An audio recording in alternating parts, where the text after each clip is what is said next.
দাবি না মানা পর্যন্ত সড়কে অবস্থান চলবে জগন্নাথের শিক্ষার্থীদের। কমপ্লিট শাটডাউনে বিশ্ববিদ্যালয়।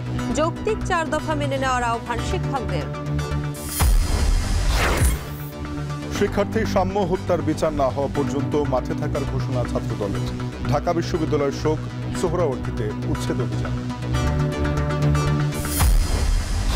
কোন পরিস্থিতিতেই এই দেশের স্বাধীনতার সার্বভৌমত্বের উপর হুমকি আসবে, যে করিডোর দিয়ে আমরা এই করিডোরের বিরুদ্ধে অবস্থান নেব। দেশের সার্বভৌমত্ব নিয়ে শঙ্কা প্রকাশ মির্জা আব্বাসের। খুলনায় বিএনপির বিভাগীয় তারুণ্যের সমাবেশ ঘিরে তোড়জোড়।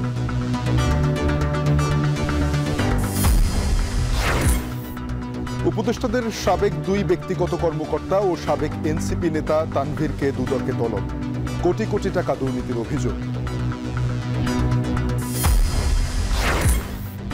এবং ইন্টারনেটের দাম না কমানোয় মোবাইল অপারেটরদের উপর ক্ষুব্ধ সরকার। সুবিধা প্রত্যাহার সহ কঠোর অবস্থানে যাওয়ার হুঁশিয়ারি।